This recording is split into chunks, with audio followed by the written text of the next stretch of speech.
नमस्कार है आप सभी को और स्वागत है आप सभी का कक्षा 10 की हिंदी की ऑनलाइन क्लास के अंदर। हिंदी में पाठ पढ़ा है हमने महावीर प्रसाद द्विवेदी जी, पाठ संख्या 13, पुस्तक क्षितिज, और पाठ का नाम है स्त्री शिक्षा के विरोधी कुतर्कों का खंडन। तो इस पाठ को पढ़ा और समझा। अब हम जानते हैं इस पाठ से संबंधित प्रश्नोत्तर, और इसमें जो आपकी पाठ्य पुस्तक के प्रश्नोत्तर है उनको समझाया गया है। इसके साथ ही अन्य कुछ महत्वपूर्ण प्रश्नोत्तर है उनको समझाया गया है। तो चलिए हम प्रश्नों की तरफ बढ़ते हैं। प्रश्न संख्या 1 है जो कि बहुविकल्पात्मक है कि महावीर प्रसाद द्विवेदी जी ने किस पत्रिका का संपादन किया। तो 4 विकल्प दिए गए हैं, माधुरी, जागरण, कवि वचन सुधा और सरस्वती। तो इसका उत्तर बनता है आपका जो है सरस्वती। ठीक है।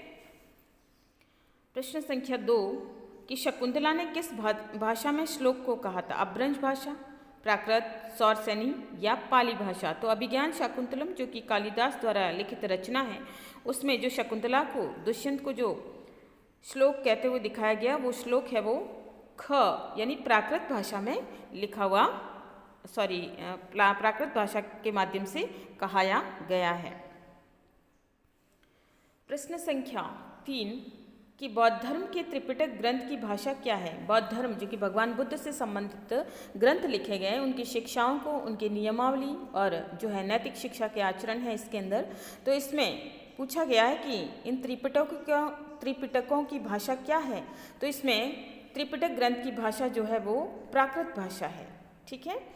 आगे कि रुक्मणी हरण की कथा हमें कहाँ से मिलती है। तो रुक्मणी हरण की कथा जो श्रीमद् भागवत पुराण के 10वें स्कंद जो अध्याय है उसके अंदर से हमें रुक्मणी हरण की कथा मिलती है, जिसमें रुक्मणी जो है श्री कृष्ण भगवान से जो है पत्र लेखन के माध्यम से अपना समाचार भेजती है, और उसके बाद भगवान श्री कृष्ण हैं उसके अनुरोध पर उसका हरण करके ले जाते हैं और फिर उससे शादी करते हैं, विवाह करते हैं। पाठ में आए प्राचीन कालीन विदुषी महिलाओं की नाम बताएं, विदुषी महिलाओं के नाम बताएं। तो यहाँ बहुत सारी विदुषी महिलाओं के नाम आए। विदुषी अर्थात विदुषी यानी विद्वान, जो ज्ञानी महिलाएं थी वो विद्वान है, वो पुरुषों के लिए किया जाता है ना जो है इसका प्रयोग, और महिलाओं के लिए विदुषी जो है शब्द का प्रयोग किया जाता है। तो यहाँ पर प्राचीन कालीन महिलाओं के नाम आया है, जो नाम आए उसमें शीला, विद्या, अनुसुईया, गार्गी इत्यादि। ठीक है। और भी आप लिख सकते हैं जो किताब के अंदर दिए गए हैं। शकुंतला ने दुष्यंत के विषय में दुर्वाक्य क्यों कहे थे। शकुंतला जो कि दुष्यंत की धर्मपत्नी थी और जिसके साथ दुष्यंत ने गांधर्व विवाह किया था, अर्थात प्रेम विवाह किया था, और शकुंतला के साथ राजा दुष्यंत ने गांधर्व विवाह किया था, किंतु बाद में उसको पहचानने से इनकार कर दिया था, और इससे कुपित और अपमानित होकर शकुंतला ने जो है दुष्यंत से दुर्वचन कहे थे या दुर्वाक्य कहे थे। प्रश्न संख्या 5 कि नाट्यशास्त्र संबंधी नियमों में स्त्री पात्रों के लिए कौन सी भाषा निर्धारित की गई थी। तो यहाँ पे प्रश्न का उत्तर बनता है कि नाट्यशास्त्र संबंधी नियमों में स्त्री पात्रों के लिए प्राकृत भाषा है वो प्राचीन ग्रंथों में जो है निर्धारित की गई थी, कि स्त्रियाँ हैं वो प्राचीन भाषा के अंतर्गत या प्राचीन नाट्यशास्त्र नियमों के अंतर्गत है वो प्राचीन भाषा या प्राकृत भाषा है वो बोलती थी। नाटकों में स्त्रियों द्वारा प्राकृत बोलना उसके अपढ़ होने का प्रमाण नहीं है, स्पष्ट कीजिए। कि प्राकृत बोलना अनपढ़ होने या गंवारूपन का सूचक नहीं है, इसके बारे में जो है क्या उत्तर है। देखिए कि जिस समय आचार्यों ने नाट्यशास्त्र के नियम बनाए थे, यानी जो लेखन या साहित्य से संबंधित जो नियम बनाए थे, उस समय सभी लोग संस्कृत का प्रयोग नहीं करते थे, यानी सभी लोग संस्कृत बोलना नहीं जानते थे। अधिकांश लोग प्राकृत बोलते थे, क्योंकि प्राकृत उस समय की जो स्थानीय भाषा थी और लोग वही भाषा बोलते थे, ये जन भाषा थी यानी आम बोलचाल की भाषा थी। अतः उन्होंने स्त्रियों के संवाद संस्कृत में नहीं रखने का जो है नियम बनाया। पुरुषों के संवाद है वो संस्कृत में रखे जाते थे। यहाँ सारा दुराचार स्त्रियों के पढ़ाने का ही कुफल है। पंक्ति में निहित व्यंग्य को बताइए कि जो स्त्री शिक्षा के विरोधी है वो अपनी दलीलें किस प्रकार से देते हैं। तो उसमें कौन सी जो है किस प्रकार का व्यंग्य निहित है वो बताइए। तो उत्तर है कि गार्गी ने बड़े बड़े ब्रह्मवादियों को के शास्त्रार्थ में छक्के छुड़ा दिए। पंडित मंडन मिश्र की पत्नी ने शंकराचार्य को निरुत्तर कर दिया। यदि वे पढ़ी लिखी न होती तो विद्वान पुरुषों से तर्क वितर्क नहीं कर सकती थी, यानी उनसे वो ज्ञान की बातें हैं वो नहीं कर सकती थी, उनसे वाद विवाद नहीं कर सकती थी। उपर्युक्त वाक्य में इन विदुषी नारियों की प्रशंसा की गई है।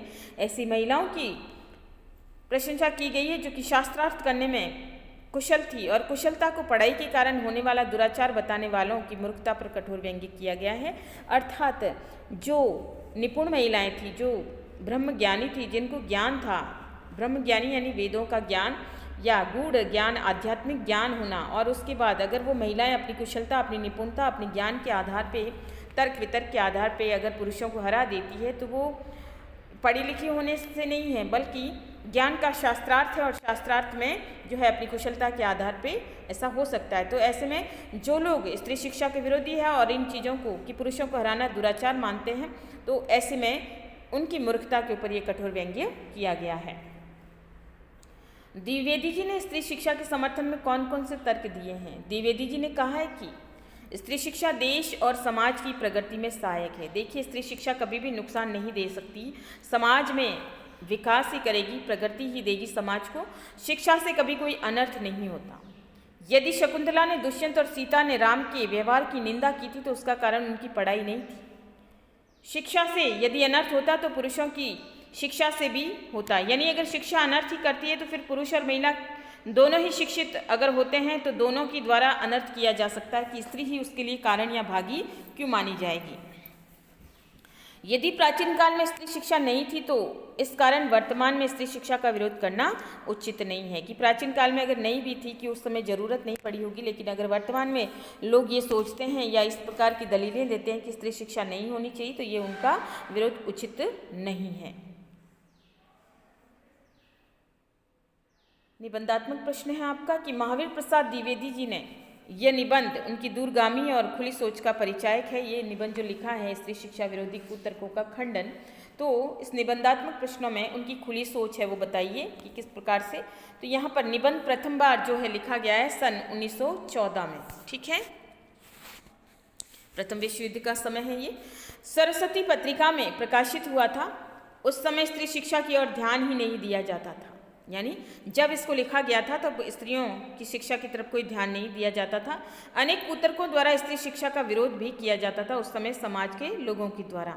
महावीर प्रसाद द्विवेदी जी ने इस निबंध की रचना करके स्त्री शिक्षा के विरोधियों के कुतर्कों का खंडन किया कि जो लोग स्त्री शिक्षा का विरोध करते हैं उन्होंने विभिन्न तर्कों के माध्यम से अपनी बात को रखा है। द्विवेदी जी शिक्षा, स्त्री शिक्षा को देश और समाज के लिए हितकर तथा आवश्यक मानते थे। जो द्विवेदी जी स्वयं एक प्रकांड पंडित थे, विद्वान थे और उन्हें पता था कि शिक्षा का क्या स्वरूप है और शिक्षा कितनी हितकारी है, इसके लिए वो स्त्री शिक्षा को भी देश और समाज के लिए हितकर मानते थे। वह स्त्रियों की शिक्षा को अनर्थकारी नहीं मानते थे। उनके अनुसार स्त्री पढ़ी लिखी होनी चाहिए, क्योंकि अगर स्त्री पढ़ी लिखी होगी तो पुरुष का साथ देगी, कंधे से कंधा मिलाकर चलेगी, परिवार विकास में अपना योगदान देगी, समाज के विकास में अपना योगदान देगी। शिक्षा को सामाजिक विधान और घरेलू अशांति का कारण द्विवेदी जी ने कभी भी नहीं माना है। द्विवेदी जी ने प्राचीन साहित्य और धर्म के ग्रंथों से उदाहरण देकर स्त्री शिक्षा का समर्थन किया है। वे कहते हैं कि यदि प्राचीन काल में स्त्री शिक्षा नहीं थी तो उसको आधार बनाकर जो है वर्तमान स्त्रियों को शिक्षा से वंचित नहीं किया जा सकता है। या वर्ग स्त्रियां लिखा हुआ है तो आप यहाँ पे कर सकते हैं, वर्तमान जो स्त्रियां हैं उनको इससे वंचित नहीं किया जा सकता है। इस निबंध से पता चलता है कि खुली सोच के विचारक थे और उनकी दृष्टि दूर तक देखने में समर्थ थी। कि जब उस समय जब समाज है स्त्रियों की शिक्षा को कुछ भी नहीं मानता था, उनके लिए कोई खुली सोच नहीं रखता था, स्त्री शिक्षा उनके लिए कोई भी अनुकूल नहीं थी। लेकिन ऐसे समय में जब समाज में बहुत सारे लोगों की मानसिकता में स्त्री शिक्षा जरूरी नहीं थी, उस समय द्विवेदी जी ने अपने निबंध के माध्यम से स्त्री शिक्षा को आवश्यक बना है। तो इस आधार पर हम कह सकते हैं कि द्विवेदी जी की सोच है वो दूरगामी थी और खुली सोच थी, और वो स्त्रियों की भलाई के बारे में सोचते थे कि जिस प्रकार पुरुष समाज को आगे बढ़ाने में शिक्षा के माध्यम से जो है अपना योगदान दे सकता है, उसी प्रकार से पुरुष के साथ साथ स्त्री भी अपना योगदान है वो दे सकती है। अगला प्रश्न है कि स्त्री शिक्षा समाज के पतन का कारण नहीं वरन, ये बहुत ही महत्वपूर्ण प्रश्न है कि स्त्री शिक्षा समाज के पतन का कारण नहीं वरन समाज के विकास की सीढ़ी है। इस कथन के आलोक में स्त्री शिक्षा पर अपने विचार लिखिए। तो यहाँ पर लेखक के जो प्रश्न है उसमें हम उत्तर देखते हैं कि समाज में केवल पुरुष ही नहीं होते, स्त्रियां भी होती है। यानी समाज नर और नारी से बना है। अनेक प्रकार के प्राणी रहते हैं, लेकिन जैसे जो है विवेकपूर्ण मनुष्य यहाँ पर है और विवेकपूर्ण में जो है नर नारी का जोड़ा है। तो यहाँ पर स्त्री और पुरुष दोनों ही यहाँ रहते हैं, स्त्रियाँ भी होती है। यदि समाज को आगे बढ़ाना है तो उसको स्त्रियों को साथ लेकर चलना होगा, यानी स्त्री जो कि बराबर की भागीदार है तो उसे हमेशा उससे वंचित नहीं रखना चाहिए, उसे साथ लेकर चलना होगा। चूँकि समाज में स्त्रियां संख्या में आधी होती है, अतः उनको शिक्षा न देना आधे समाज को पिछड़ा बनाए रखना है। यानी हमें अपनी सोच को सुधारना होगा। जो लोग स्त्री शिक्षा के विरोधी हैं उन लोगों को समाज को पिछड़ापन बनाए रखने में अगर वो ये चाहते हैं कि यही बना रहे तो ये उनकी सोच है, उनको उसको सुधारना होगा। समाज के उत्थान के लिए उसके सदस्यों को अच्छी और ऐसी शिक्षा मिलनी चाहिए जो उसको आगे बढ़ा सके। यानी विकास तभी संभव है जब दोनों ही स्त्री और पुरुष बराबर मात्रा में शिक्षा लेंगे और समाज विकास में अपना योगदान देंगे। शिक्षा की समुचित व्यवस्था के बिना समाज प्रगति नहीं कर सकता। तो बिना शिक्षा के कोई भी समाज जो है प्रगति नहीं कर सकता, या कह सकते हैं कि वो जंगली समाज होगा जहाँ पर कोई शिक्षा या ज्ञान का कोई अर्थ ही नहीं रह जाएगा। यह शिक्षा पुरुषों के साथ स्त्रियों को भी दी जानी चाहिए कि अगर पुरुष के लिए शिक्षा अनिवार्य है तो महिलाओं के लिए या स्त्रियों के लिए भी शिक्षा उतनी ही अनिवार्य है, क्योंकि दोनों मिलकर समाज में के विकास में अपना योगदान है वो अच्छे तरीके से दे सकते हैं। संपूर्ण समाज तभी प्रगति करेगा जब स्त्रियां शिक्षित होगी। स्त्रियों को विभिन्न कार्य क्षेत्रों में कुशल बनाने के लिए उनको शिक्षा जरूर दी जानी चाहिए या उचित शिक्षा दी जानी चाहिए, चाहे वो परिवार के माहौल के लिए हो, चाहे वो समाज के माहौल के लिए हो, चाहे वो अगर किसी न किसी निजी या सार्वजनिक क्षेत्र में कार्यरत है तब भी शिक्षा उसके लिए बहुत ही जरूरी है। तो हर स्त्री को, हर लड़की को शिक्षा अवश्य दी जानी चाहिए। ऐसा ही जो है महावीर प्रसाद द्विवेदी जी ने अपने निबंध के माध्यम से हम सबको जागृत करने के बारे में अपने विचार दिए हैं। शिक्षा स्त्रियों को भी पुरुषों के समान विचारशील और समझदार बनाती है। यानी शिक्षा से व्यक्ति के अंदर सोच बढ़ती है, विवेक बढ़ता है, बुद्धि बढ़ती है। उसके बाद वो अपनी विचारशीलता के आधार पर समझदार भी बनती है, तो वे एक कुशल प्रशासक, वैज्ञानिक, कलाकार आदि बनती है। परिवार, समाज और देश को उनकी शिक्षा जो है से लाभ होता है। स्त्री शिक्षण से समाज का पतन होने की बात सोचना विवेकहीनता ही मानी जाएगी। स्त्री शिक्षा के अभाव में पूर्ण सामाजिक विकास की कल्पना करना भी व्यर्थ है। तो अर्थात स्त्री शिक्षा को अवश्यंभावी मानना चाहिए। स्त्री शिक्षा भी पुरुष की शिक्षा के बराबर ही होनी चाहिए, अन्यथा समाज का कल्याण और विकास नहीं हो पाएगा। यहाँ पे अन्य महत्वपूर्ण प्रश्न है ये आपके कुछ जो कि पाठ्य पुस्तक से हटकर है। दो आपकी इससे पूर्व में आपकी जो व्याख्याएं थी, तो व्याख्याएं आप खुद ही जो आपने पाठ पढ़ा है उसके आधार पर संदर्भ, प्रसंग और व्याख्या लिख सकते हैं। उसके बाद विशेष में जो भी कुछ जो अच्छी बातें हैं या कोई खास बोली से संबंधित, भाषा से संबंधित या कोई मुहावरा वगैरह इत्यादि आया तो उसके आधार पे आप उसमें लिख सकते हैं। अब है अन्य महत्वपूर्ण प्रश्न है, ये भी आपके लिए महत्वपूर्ण ही है, तो इनको भी आप जरूर देखें जो कि पाठ्य पुस्तक के अलावा है, तो हमें इसको भी समझने का प्रयास है वो करना चाहिए। ठीक है। महावीर प्रसाद द्विवेदी जी ने सन 1903 से 1920 तक किस पत्रिका का संपादन किया था? तो यहाँ पे 4 विकल्प दिए गए हैं, सरस्वती, इंदु, चांद और जागरण। तो यहाँ पर महावीर प्रसाद द्विवेदी जी ने जिस पत्रिका का संपादन किया था उस पत्रिका का नाम है सरस्वती पत्रिका। रसज्ञ रंजन के रचयिता का क्या नाम है? तो इसमें जो है विकल्प है कि भारतेंदु हरिश्चंद्र, प्रताप नारायण मिश्र, महावीर प्रसाद द्विवेदी जी और बद्री नारायण प्रेमचंद। तो यहाँ पर रसज्ञ रंजन जो है के रचयिता है जो वो महावीर प्रसाद द्विवेदी जी माने गए हैं, उन्होंने इसको लिखा है। स्त्री शिक्षा के विरोधी कुतर्कों का खंडन जो शीर्षक निबंध है वो द्विवेदी जी के किस निबंध संग्रह से लिया गया है? तो यहाँ पे भी 4 विकल्प है, रसज्ञ रंजन, महिला मोद, अद्भुत आलाप और साहित्य सीकार। तो यहाँ पर भी ये जो लिया गया है निबंध, ये महिला मोद नाटक से लिया गया है, निबंध संग्रह से लिया गया है। स्त्री शिक्षा के विरोधी कुतर्कों का खंडन शीर्षक निबंध सरस्वती में सन 1914 में किस नाम से प्रकाशित हुआ था? स्त्री शिक्षा के दोष, स्त्री शिक्षा का अनुचित विरोध, पढ़े लिखों का पांडित्य या स्त्री शिक्षा का विरोध और सामाजिक अहित। तो ये जो निबंध है वो पढ़े लिखों का पांडित्य के नाम से जो है प्रकाशित हुआ था। गंवारों की भाषा किसे कहा गया है? संस्कृत को, प्राकृत को, अपभ्रंश को या सौरसैनिक को? तो गंवारों की भाषा प्राचीन समय के अनुसार या जो विद्वान हैं उन्होंने प्राकृत को गंवारों की भाषा के रूप में माना है, या उनकी मानसिकता में गंवारों की भाषा कौन सी है? प्राकृत भाषा। शकुंतला ने दुर्वाक्य कहे थे दुष्यंत से, कर्ण से, अनुसुईया से, प्रियवंदा से। तो यहाँ पे शकुंतला ने राजा दुष्यंत जो कि उनसे प्रेम विवाह करके मुकर गए थे, उन्हें पहचानने से इनकार कर दिया था, इसलिए शकुंतला ने दुष्यंत से दुर्वाक्य या जो है कटु शब्द है वो कहे थे। अगले प्रश्न में देखते हैं कि स्त्री शिक्षा के विरोधी कुतर्कों का खंडन निबंध शीर्षक निबंध पहले किस नाम से प्रकाशित हुआ था? तो स्त्री शिक्षा के विरोधी कुतर्कों का खंडन निबंध सितंबर 1914 में सरस्वती पत्रिका में पढ़े लिखों का पांडित्य के नाम से प्रकाशित हुआ था। स्त्री शिक्षा के विरोधी कुतर्कों का खंडन निबंध में लेखक ने किस प्रकार के विचार प्रकट किए हैं? तो यहाँ पर देखते हैं कि स्त्री शिक्षा के विरोधी कुतर्कों का खंडन निबंध में स्त्री शिक्षा का समर्थन किया गया है और विरोध को अनुचित बताया गया है, यानी स्त्री शिक्षा भी पुरुषों की शिक्षा के समान ही महत्वपूर्ण मानी है। प्राकृत कैसी भाषा थी और क्या ये आवारों की भाषा थी? यहाँ पे जो शब्द है वो गलत आ गया है, तो आप उसे सही कीजिए कि आवारा नहीं करें और गंवार करें। तो प्राकृत जो है प्राकृत संस्कृत के बाद सर्वाधिक बोले जाने वाली जनभाषा थी और ये गंवारों की भाषा नहीं थी। ठीक है, कि ये उस समय की जनभाषा थी जो कि सर्वाधिक मात्रा में बोली जाती थी। प्राकृत में लिखे 2 ग्रंथों के नाम बताइए। प्राकृत में बहुत सारे ग्रंथ लिखे हैं, लेकिन यहाँ पे 2 ही ग्रंथ पूछे गए, तो हम देख लेते हैं। एक तो है गाथा सप्तशती और दूसरा है कुमारपाल चरित्र। फिर शकुंतला द्वारा दुष्यंत से कटु वाक्य कहना क्या पढ़ाई का दुष्परिणाम था?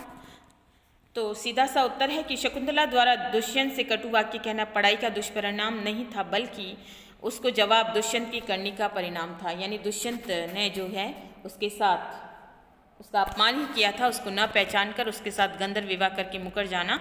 तो ऐसे में कोई भी स्त्री है वो इस प्रकार के वाक्य करेगी, क्योंकि दुराचार किसी भी स्त्री को जो है प्रशंसा का भाव पैदा नहीं करता है। शकुंतला ने दुष्यंत से कटु वचन क्यों कहे थे? शकुंतला ने दुष्यंत से गंधर्व विवाह किया था, बाद में उसे पहचानने से इनकार कर दिया था, इसलिए शकुंतला ने दुष्यंत से कटु वचन कहे थे। गौतम बुद्ध ने अपने उपदेश प्राकृत में क्यों दिए थे? गौतम बुद्ध ने अपने उपदेश अधिकांश लोगों में प्रचलित भाषा थी और जानकार जनभाषा थी, इसके कारण महात्मा बुद्ध या गौतम बुद्ध ने अपने उपदेश वो जन भाषा के रूप में दिए थे या प्राकृत भाषा के अंदर ही दिए थे। संस्कृत नाटकों में स्त्रियां प्राकृत क्यों बोलती थी? आचार्यों ने उस समय नाट्यशास्त्र के नियम के अनुसार आचार्यों ने ये नियम बनाया था कि क्योंकि संस्कृत कुछ चुने हुए लोग ही बोलते थे और स्त्रियां हैं वो जन भाषा के अनुसार है वो प्राकृत भाषा बोलती थी, तो नाट्यशास्त्र के नियमों के अनुसार स्त्रियां प्राकृत बोलती थी। ये सब पापी पढ़ने का अपराध है, वाक्य का आशय क्या है? तो ये सब पापी पढ़ने का अपराध है, ये व्यंग्यपूर्ण वाक्य है। इसका आशय है कि स्त्रियों की शिक्षा में कोई दोष नहीं है। वाल्मीकि कौन थे? देखिए, वाल्मीकि जो कि रामायण के रचयिता माने जाते हैं और वाल्मीकि शांत नीति की और क्षमाशील तपस्वी ऋषि थे, जिनके आश्रम में जाकर सीता मैया ने शरण ली थी और वहीं पे उन्होंने अपने दोनों पुत्र लव और कुश का पालन करके वहीं अपना जीवन है वो गुजारा था, जब राम ने उनको त्याग दिया था। सीता ने राम को राजा मात्र कहकर संदेश क्यों भेजा? राम ने सीता को अन्यायपूर्वक लक्ष्मण द्वारा वन में छुड़वा दिया था, जिसके कारण सीता ने राजा जो है श्री राम को राजा मात्र कहकर अपना संदेश है वो भेजा है। स्त्री शिक्षा के विरोधियों के कुतर्कों का खंडन द्विवेदी जी ने किस प्रकार से किया है? तो द्विवेदी जी ने प्रमाण सहित बताया है कि प्राचीन काल में भारत में स्त्रियां शिक्षित होती थी। संस्कृत के नाटकों में उन्हें प्राकृत बोलने का कारण उनको अनपढ़ बताना या अपढ़ होना नहीं था। प्राकृत में अनेक पुस्तकें रची गई थी, वह शिक्षित लोगों की भाषा थी। संस्कृत कुछ ही लोग समझते थे और अधिकांश जनता प्राकृत भाषा बोलती थी। इस कारण नाट्यशास्त्र के आचार्यों ने स्त्रियों के लिए प्राकृत बोलने का नियम बनाया था। प्राचीन भारत में गार्गी, अनुसुईया, मंडन मिश्र की पत्नी अनेक विदुषी महिलाएं हुई है, जिसमें जो है गार्गी, अनुसुईया, मंडन मिश्र की पत्नी शीला है, विद्या है, तो ये सारी की सारी स्त्रियां हैं वो विदुषी महिलाएं थी और स्त्री शिक्षा का अनर्थ इसका कारण नहीं माना जा सकता है।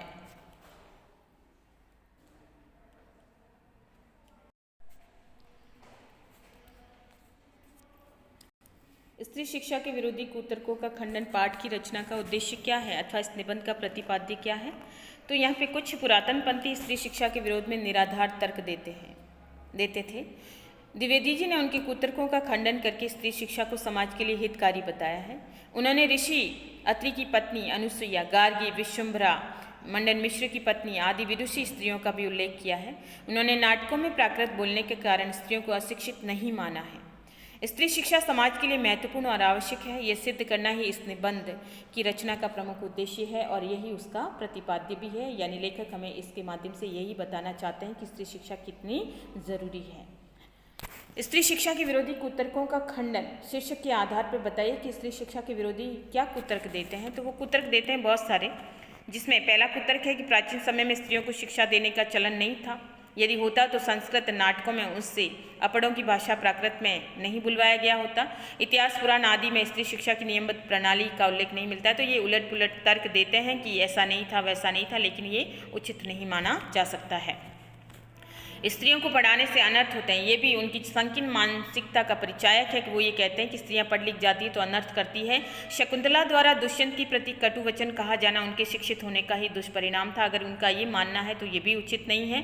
शकुंतला और सीता द्वारा दुष्यंत और राम को भेजे गए कटुतापूर्ण संदेशों के कारण उनका पढ़ा लिखा होना ही था। उनका ये मान्यता है कि स्त्रियाँ पढ़ लिख जाती है तो पुरुषों की हर बात का विरोध करती है, लेकिन ये नहीं, ये उन परिस्थितियों के ऊपर निर्भर करता है कि पुरुष उसके साथ कैसा व्यवहार करता है।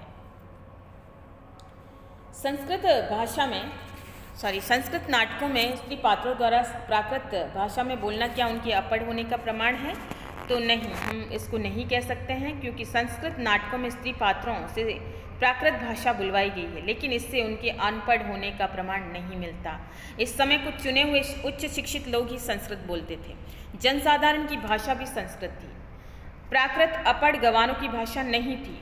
उसमें जैन और बौद्ध धर्म के हजारों ग्रंथ लिखे गए थे। भगवान बुद्ध और उनके शिष्य प्राकृत भाषा में ही धर्म और उपदेश देते थे। इससे स्पष्ट है कि प्राकृत शिक्षितों की भाषा थी और जनसाधारण की भाषा थी, आम बोलचाल की भाषा थी, लेकिन ये अनपढ़ होने का प्रमाण नहीं है।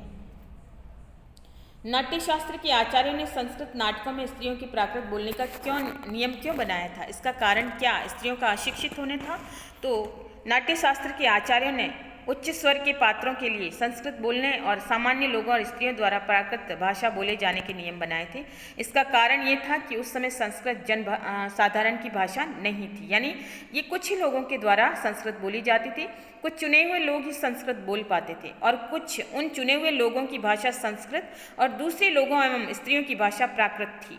इस कारण आचार्यों ने ये नियम बनाए थे कि इसका कारण स्त्रियों का अशिक्षित होना नहीं है, बल्कि कुछ ही लोग संस्कृत बोलते थे और बाकी लोग हैं जो प्राकृत भाषा का उपयोग ज़्यादा करते थे, इसलिए उसी आधार पर उनके लिए प्राकृत बोलने के नियम बनाए गए थे। लेखक ने प्राचीन भारत में स्त्रियों के शिक्षित होने के परिणाम स्वरूप किन विदुषी महिलाओं के नामों का उल्लेख किया है? तो लेखक ने वैदिक और पौराणिक समय में अनेक सुशिक्षित और विदुषी स्त्रियों की उपस्थिति का उल्लेख किया है, जिसमें विश्वम्भरा, विद्या, गार्गी, अत्रि ऋषि की पत्नी, सीता, रुक्मणी, शकुंतला, त्रिपिटक की थेरी गाथाओं की कवयित्रियाँ, मंडन मिश्र की धर्मपत्नी आदि अनेक नारियों के नामोल्लेख के साथ साथ उनकी विद्वता के प्रमाण भी लेखक ने दिए हैं।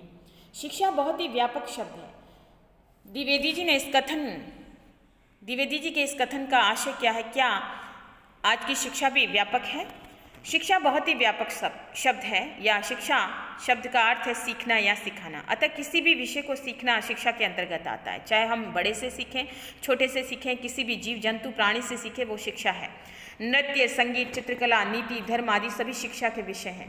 केवल पढ़ना लिखना सीखना ही शिक्षा नहीं है, अन्य विषयों की भांति ये भी शिक्षा का एक अंग है। लेखक का आशय शिक्षा को व्यापक कहने से यही है। आज ज्ञान, विज्ञान, कला, कौशल से संबंधित विषयों का बहुत विस्तार हो गया है। नित्य नवीन खोजों के कारण शिक्षा का क्षेत्र भी अत्यंत विस्तृत हो गया है। द्विवेदी जी ने शिक्षा प्रणाली के विषय में क्या विचार प्रस्तुत किए हैं? तो द्विवेदी जी का कहना है कि दोष शिक्षा में नहीं होता, अनर्थ का कारण शिक्षा प्रणाली हो सकती है। यदि शिक्षा प्रणाली दोषपूर्ण है और स्त्रियों के लिए हितकारी नहीं है तो उसमें संशोधन किया जा सकता है, यानी उसमें बदलाव परिवर्तन किया जा सकता है, चेंजेस किए जा सकते हैं। स्त्रियों को कहाँ और कितनी कैसी शिक्षा देनी है, उनको क्या पढ़ाना है, यह बात विचारणीय हो सकती है। स्त्रियों को पढ़ाने का विरोध करना किसी भी अवस्था में उचित नहीं माना जा सकता। तो स्त्रियों के लिए अगर कुछ अहितकारी है तो उसमें संशोधन या शिक्षा प्रणाली में संशोधन किया जा सकता है, लेकिन हम ये नहीं कह सकते कि स्त्री शिक्षा जो है अनर्थ का कारण है। स्त्री शिक्षा के समर्थन में आप क्या तर्क प्रस्तुत करना चाहते हैं? यदि हाँ तो कोई तर्क दीजिए, 2 तर्क। तो आज के प्रगतिशील युग में आगे बढ़ने के लिए भारतीय नारियों को शिक्षित बनाना या पढ़ाना आवश्यक है। इस संबंध में तर्क है कि स्त्रियों का परिवार, समाज और देश के निर्माण और विकास में उतना ही महत्वपूर्ण योगदान होता है जितना कि पुरुषों का। अतः शिक्षा को समुचित व्यवस्था होना जरूरी है। बच्चों के पालन पोषण और भविष्य की उन्नति में शिक्षित माता अशिक्षित माता की तुलना में अधिक सहायक भी होती है। पारिवारिक अशांति सामाजिक विघटन का कारण स्त्रियों की शिक्षा है। इस कथन के प्रति अपनी सहमति अथवा असहमति बताइए कि पारिवारिक अशांति और सामाजिक विघटन का कारण स्त्रियों की शिक्षा नहीं है। मुझे पूरा विश्वास है कि शिक्षा के कारण ऐसा नहीं हो सकता। इसका कारण स्त्रियों के प्रति समाज और परिवार के लोगों का व्यवहार अथवा कुछ अन्य विशेष परिस्थितियां हो सकती है। तो इस कथन से मैं सहमत नहीं हूं कि पारिवारिक अशांति या सामाजिक विघटन है वो स्त्रियों की शिक्षा के कारण होता है। तो नहीं, ये सब कुछ परिस्थितियों के ऊपर निर्भर है। प्राचीन शिक्षा प्रणाली और आधुनिक शिक्षा प्रणाली में क्या अंतर है? प्राचीन शिक्षा प्रणाली गुरुकुल पद्धति पर आधारित थी। उसमें विद्यार्थी अपना घर छोड़कर गुरुकुल में रहकर पढ़ना पड़ता था। विद्यार्थी को गुरुकुल में सभी छात्र समान रूप से रहते थे, विद्या अध्ययन करते थे। जब उनकी शिक्षा पूरी हो जाती थी तो उनको अपने घर जाने और गृहस्थाश्रम में प्रवेश करने की अनुमति होती थी, यानी वो विवाह योग्य होने पर उनका विवाह होता था। आज की शिक्षा का स्वरूप बहुत व्यापक है। शिक्षा देने वाले अनेक स्कूल, कॉलेज और विश्वविद्यालय आज वर्तमान में मौजूद हैं। तकनीकी, वैज्ञानिक, इंजीनियरिंग आदि विषयों की शिक्षा के लिए अलग अलग संस्थाएं हैं। कुछ विद्यालय में दिन में कक्षा में पढ़ने के बाद छात्र घर आ सकते हैं और कुछ में वहीं रहकर शिक्षा प्राप्त करनी होती है, जिसमें हम कह सकते हैं हॉस्टल सुविधा या छात्रावास सुविधा। उनको क्रमशः डे स्कॉलर और हॉस्टलर कहते हैं। छात्राओं के लिए अलग से विद्यालय होते हैं। यद्यपि सह शिक्षा भी दी जाती है, अर्थात को एजुकेशन, जिसमें लड़के और लड़कियां साथ पढ़ते हैं। दिन में काम करने वालों के लिए सायंकालीन कक्षाएं भी संचालित होती है। और प्राचीन काल में शिक्षा का उद्देश्य आत्मा की मुक्ति प्राप्त करना था। शिक्षा आध्यात्मिक होती थी, यानी धर्म और ईश्वर का ज्ञान, उसमें धर्म, नैतिकता आदि मानवीय गुणों को प्रोत्साहन दिया जाता था। आज की शिक्षा का उद्देश्य व्यक्ति को धनोपार्जन के योग्य बनाना है और भौतिकता से प्रेरित है। जीवन में सफलता पाना ही महत्वपूर्ण है। इसके लिए कोई भी उपयुक्त साधन स्वीकार किया जा सकता है। इस प्रकार व्यवस्था, पाठ्यक्रम और उद्देश्य की दृष्टि से भी आधुनिक और प्राचीन शिक्षा प्रणाली में गहरा अंतर है। तो ये था आज का हमारा जो है प्रश्नोत्तर से संबंधित वीडियो, जिसमें पाठ्यपुस्तक से संबंधित वीडियो भी है और अन्य कुछ महत्वपूर्ण प्रश्नोत्तर से संबंधित जो है प्रश्नोत्तर इसमें समझाए गए हैं। तो आशा करती हूँ आपको टॉपिक समझ में आया होगा। धन्यवाद।